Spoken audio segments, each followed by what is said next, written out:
from the Jesuit machine. Now.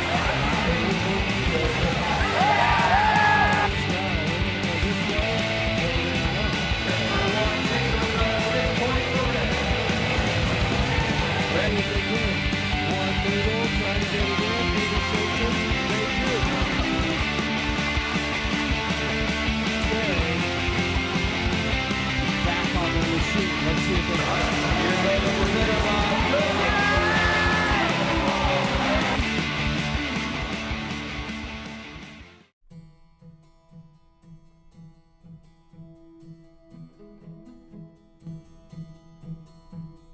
Jesuit Robotics was started in 2007 by a physics teacher. A friend of our parish said, oh yeah, Jesuit High School might be looking for a science teacher. So I came here and they said, hey, you know, we're not looking just for a physics teacher. Do you know anything about robotics? We started in the physics lab before this new science and technology building was put up. The second year we were in the English classroom, which was a real challenge. Years 3 and 4, we were down in the lower bus garage. Definitely one of the most complicated games I've seen. There are so many components and moving parts and variables. Busy, very busy, competitive as well, also a lot of fun. And last year was recycling based, and a couple years ago I think it was with the frisbees and stuff, but this year it's like siege warfare kind of stuff. See, my freshman year, it was a really interesting game, and it kind of had more of a sports vibe to it. Its actual name was Aerial Assist. By the end, people were calling it Aerial Assault. More about your strategy, like team-based strategy instead of whoever has the best robot. It's a lot of planning to do. It's a very short time period. Working together as a team, having a common goal, and putting effort towards accomplishing what you decided is important for you.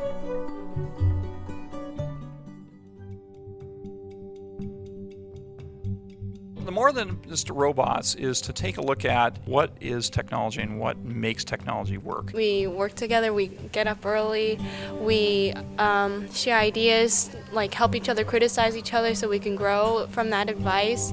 Here we are, high school and middle school kids, building robots, whether it's Lego or with our first robotics challenge. Everyone wants to grow up to be a machinist and build inventions and things like that, but no one really actually, or very few people actually have the opportunity to do that. I would say it's also more than just winning. It's a lot more about what am I taking away from this experience, and how am I going to be able to use that in my life. It's not even just like the robot, like mentoring kids in aspects of robotics that kind of transcend building the robot itself, because of course there's the whole nitty-gritty part of actually building the robots, but there's things like presentation skills, things like actually communicating about your robot to the rest of the world, the rest of the community, that is very, very important. Robots are a huge engineering feat, I do agree, because you have to actually do math and science, which is crazy to some people, but it's fun to us.